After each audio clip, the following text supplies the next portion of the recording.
Depois de muita insistência, Hilda foi atendida por um funcionário do departamento de vendas. Finalmente, as vozes verbais. Depois de tanto suspense, você já deve estar curioso para saber o que são as vozes verbais. Para a gente entender melhor, vamos rever os depoimentos da Hilda e do Dr. Ricardo no início dessa teleaula. Mesmo assim, eu fiquei na dúvida.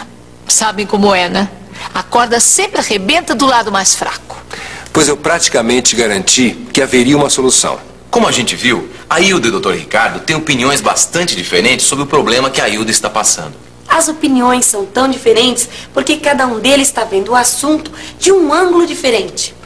O Dr. Ricardo está analisando o problema com a sua experiência de advogado. A Hilda está vendo de dentro. Afinal, ela é a principal envolvida com o assunto. Você deve estar se perguntando o que isso tem a ver com vozes verbais. Simples.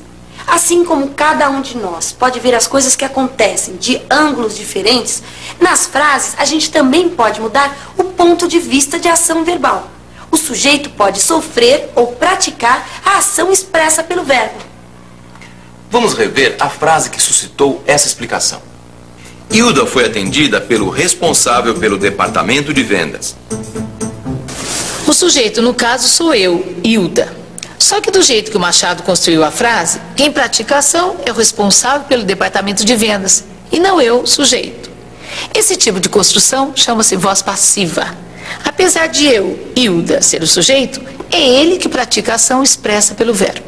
Já se o Machado falasse simplesmente que eu, o responsável pelo departamento de vendas, atendia a Hilda, esta frase estaria na voz ativa. Eu, o sujeito da oração, estaria praticando a ação expressa pelo verbo. Mas chega de blá blá blá, porque eu vim aqui para resolver o meu problema. Eu comprei um tecido de vocês e ele encolheu. Com relação a isso, eu sinto muito. Mas a senhora recebeu o tecido em perfeitas condições. O problema foi na lavagem. Agora, outra coisa.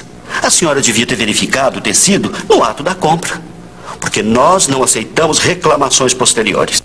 Pois saiba que eu nunca fui atendida tão mal por um fornecedor. Eu nunca fui atendida tão mal por um fornecedor.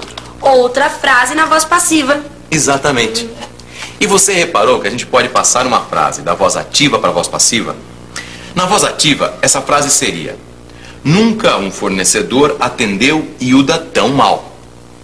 Vamos pensar um pouco sobre como isso acontece? Vamos pensar um pouco. Vamos pensar numa frase na voz ativa. Ela é formada por um sujeito, Hilda, um verbo transitivo direto, procurava, e um objeto direto, o número do telefone. Agora, vamos transformar essa frase para a voz passiva. Hilda, que era o sujeito, transforma-se no agente da passiva. O verbo procurava é modificado para a forma passiva e fica era procurado. E o número do telefone, que era um objeto direto, vira o sujeito, que ganha o nome de sujeito paciente. Mas atenção, para existir voz passiva, o verbo tem que ser transitivo direto. Mas você esqueceu de uma coisinha. A voz reflexiva. Sabia que esse espelho é um ótimo exemplo para entender a voz reflexiva? Claro, eu peguei ele de propósito. Olha a frase. Lígia olha-se no espelho.